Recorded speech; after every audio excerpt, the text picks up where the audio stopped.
മറുപടി ഇന്ന് LDF യോഗശേഷം ഘടകകക്ഷികളുടെ പ്രതികരണം താങ്കളും കണ്ടിരിക്കുമല്ലോ. ഇതൊരു രാഷ്ട്രീയ വിഷയമാണ് എന്നും ഇതിനെങ്ങനെയല്ല തീരുമാനമുണ്ടാകേണ്ടതെന്നും തുറന്നടിച്ചിരിക്കുകയാണ് നേതാക്കൾ.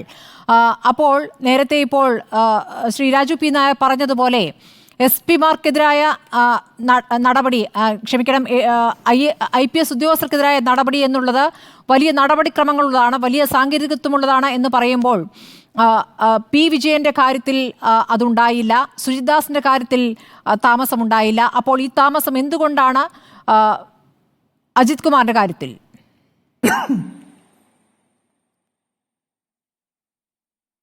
ഇതൊക്കെ എത്രയോ പ്രാവശ്യം ചർച്ച കഴിയുകയും ഇന്ന് LDF യോഗശേഷം കൺവീനർ വിശദീകരിക്കുകയും ചെയ്തിട്ടുള്ള കാര്യമാണ്. പക്ഷേ കോൺഗ്രസിന് അത് ബോധ്യപ്പെടുന്നില്ലെങ്കിൽ ബോധ്യപ്പെടുത്താൻ വേറെ വഴികളൊന്നുമില്ല. സ്മൃതി, ഇത് ഈ പ്രശ്നത്തിൽ ഞാൻ കാണുന്നത് അങ്ങനെയല്ല. ഞാൻ കാണുന്നതിനെ മറ്റൊരു ഡയമെൻഷനിലാണ് കാണുന്നത്. ഇന്നലെ അത് സംബന്ധിച്ച് ആ റിപ്പോർട്ടിൽ തന്നെയാണ് ആദ്യമായി പ്രതികരിച്ചതും എൻ്റെ ഒരു വീക്ഷണം പറഞ്ഞത്. ഇപ്പോഴും ഞാനത് വിശദമാക്കുന്നതിൽ അതിനകത്ത് അങ്ങനെ ചെയ്യുന്നതിലാണ് എനിക്ക് താല്പര്യമുള്ളത്. കാരണം എന്താണ് അൻവറിൻ്റെ മോട്ടീവ്? ഈ മോട്ടീവിലേക്കാണല്ലോ ഈ പ്രശ്നങ്ങൾ മുഴുവൻ പോകേണ്ടത്. എന്നാലല്ലേ അതിലേക്ക് നമ്മൾ കൃത്യമായിട്ട് എത്തുകയുള്ളൂ. ഞാൻ മനസ്സിലാക്കിയ മോട്ടീവ് എന്ന് പറഞ്ഞാൽ അൻവർ ഈ പ്രശ്നങ്ങൾ ഉയർത്തുന്നത് ഒരു ഇരവാദമല്ല, പക്ഷേ കൃത്യമായി പറയുന്ന ഒരു നിലപാടെന്ന് പറയുന്നത്, പറയാതെ പറയുന്ന നിലപാടെന്ന് എനിക്ക് മനസ്സിലായത്, മുസ്ലിം സമുദായത്തിന് മൊത്തം വേണ്ടിയിട്ടാണ്. അവർക്കുണ്ടായ ഒരു ഇൻസെക്യൂരിറ്റി ഫീലിംഗ് ഉണ്ട് വലിയ തോതിൽ. അത് അൻവറിൻ്റെ ചുറ്റുപാടുള്ള ചില കേസുകൾ പ്രത്യേകമായി എടുത്ത് പറഞ്ഞുകൊണ്ടും ഒക്കെയാണ് അൻവർ ആ വിഷയത്തിലേക്ക് വരുന്നത്. പക്ഷെ പ്രശ്നം ഇതാണെന്നാണ് ഞാൻ മനസ്സിലാക്കിയിട്ടുള്ളത്. അത് കേരള പോലീസിൽ ടോപ്പ് ടു ബോട്ടം മുസ്ലിം സമുദായത്തിന്, പ്രത്യേകിച്ചും പ്രാക്ടീസിങ് മുസ്ലിങ്ങൾക്ക് നീതി നൽകാത്തൊരു സാഹചര്യം പോലീസ് ഉദ്യോഗസ്ഥരിൽ നിന്ന് നിരന്തരം തുടർച്ചയായി ഉണ്ടാവുന്നു. ഇതാണ് ആക്ഷേപത്തിൻ്റെ കാമ്പായിട്ട് ഞാൻ മനസ്സിലാക്കിയത്. അത് ആത്യന്തികമായി ദോഷം ചെയ്യുന്നത് LDF-നാണ്, പ്രത്യേകിച്ച് CPM-നാണ്. അതിലേറെ മുഖ്യമന്ത്രി പിണറായി വിജയൻ്റെ പ്രതിച്ഛായക്കാണ്.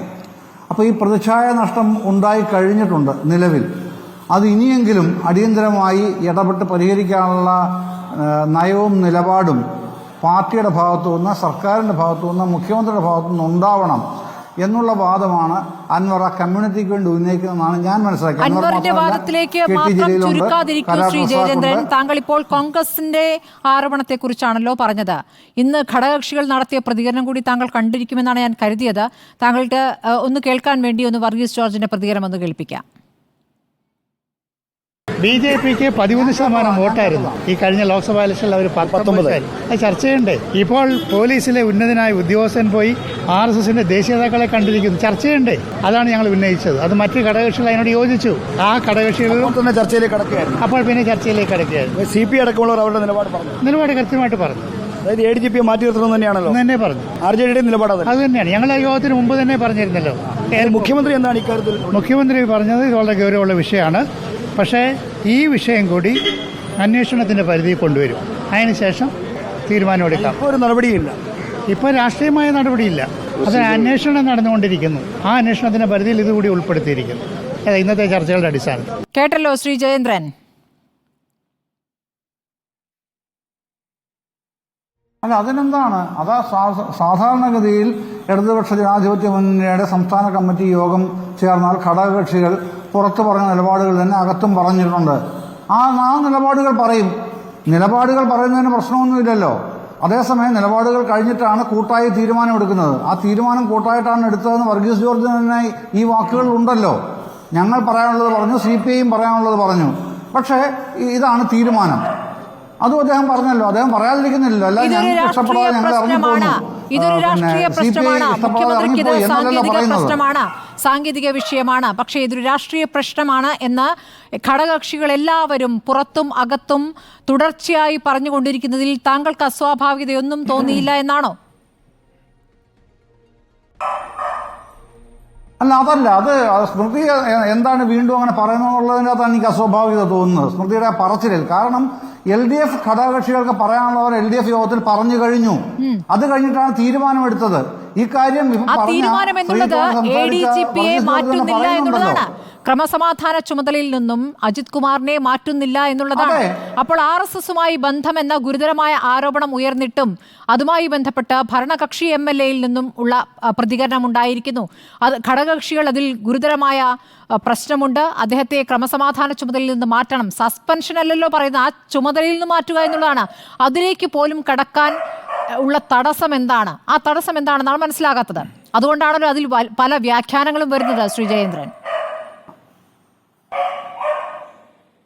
അല്ല, തടസ്സം എന്താണെന്നുള്ളത് ഞാൻ പറഞ്ഞില്ലേ, വർഗീസ് ജോർജിന്റെ അദ്ദേഹം പറഞ്ഞതിൽ തന്നെ അത് അടങ്ങിയിട്ടുണ്ടല്ലോ മറുപടി. തടസ്സമല്ലല്ലോ, മറുപടി അദ്ദേഹം തന്നെ പറഞ്ഞിട്ടുണ്ട്. ഒരു അവ്യക്തതയും ഇല്ലാതെ വർഗീസ് ജോർജ് പറയുന്നുണ്ട്. അദ്ദേഹത്തിന്റെ പാർട്ടിക്ക് പറയാനുള്ളത് പറഞ്ഞിട്ടുണ്ട്, CPIക്ക് പറയാനുള്ളത് പറഞ്ഞിട്ടുണ്ട്, മറ്റു പാർട്ടികൾ സ്വാഭാവികമായി പറഞ്ഞിട്ടുണ്ടാവുമെന്ന് വിചാരിക്കണമല്ലോ. പക്ഷെ എടുത്ത തീരുമാനം ഇന്നതാണ്, അതും വർഗീസ് ജോർജ് തന്നെ പറയുന്നു. മറ്റാരുമല്ലോ, അദ്ദേഹം തന്നെയല്ലേ രണ്ടും പറയുന്നത്. അപ്പോൾ അത് അവർ അംഗീകരിച്ചു. എടുത്ത തീരുമാനം, വിമർശനങ്ങൾ ഉന്നയിച്ചു, കൂട്ടായ തീരുമാനമെടുത്തു. അതാണ് വർഗീസ് ജോർജ് പുറത്തു പറഞ്ഞത്. അതാണ് മുന്നണിയുടെ രീതി, ശീലം. അത് തന്നെയാണ് അദ്ദേഹം ചെയ്തത്. മുന്നണി കൺവീനർ അത് തന്നെയാണല്ലോ ചെയ്തത്.